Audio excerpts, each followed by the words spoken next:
തിരുവനന്തപുരം സെക്രട്ടേറിയറ്റിന് മുന്നിൽ LP-ST rank holders നടത്തിവരുന്ന നിരാഹാര സമരം 6ാം ദിവസത്തിലേക്ക്. റാങ്ക് പ്രസിദ്ധീകരിച്ച് 1 വർഷം പിന്നിടുമ്പോഴും നിയമനം നടത്തിയില്ല.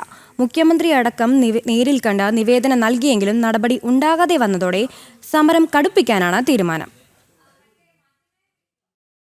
അധ്യാപക വിദ്യാർത്ഥി അനുപാതം 1:25 ആക്കുക, പ്രധാന അധ്യാപകരെ ക്ലാസ് ചാർജിൽ നിന്ന് ഒഴിവാക്കുക, റാങ്ക് ലിസ്റ്റ് കാലാവധി നീട്ടുക, എയ്ഡഡ് സ്കൂളുകളിൽ 1:1 ആക്കുക തുടങ്ങിയ വിവിധ ആവശ്യങ്ങൾ ഉന്നയിച്ചുകൊണ്ടാണ് ഉദ്യോഗാർത്ഥികൾ നിരാഹാര സമരവുമായി സെക്രട്ടേറിയറ്റിന് മുന്നിലെത്തിയത്. LP-ST റാങ്ക് ലിസ്റ്റ് പ്രസിദ്ധീകരിച്ച് 1 വർഷം പിന്നിടുമ്പോഴും നിയമനമുണ്ടായില്ല. ഇത് ഉദ്യോഗാർത്ഥികളെ വലിയ പ്രതിസന്ധിയിലേക്കാണ് തള്ളിവിട്ടിരിക്കുന്നത്.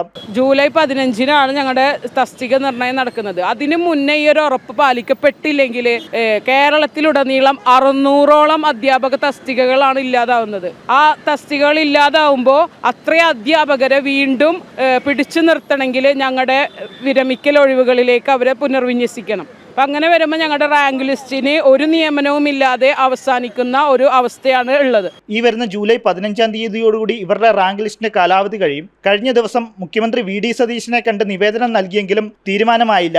ഇതോടുകൂടിയാണ് ഉദ്യോഗാർത്ഥികൾ സമരം ഘടിപ്പിക്കാൻ തയ്യാറെടുക്കുന്നത്. വരും ദിവസങ്ങളിൽ തല മുണ്ടനം ചെയ്യുന്നത് ഉൾപ്പെടെയുള്ള ശക്തമായ പ്രതിഷേധത്തിലേക്ക് കടക്കാനാണ് തീരുമാനം. ജനം, തിരുവനന്തപുരം.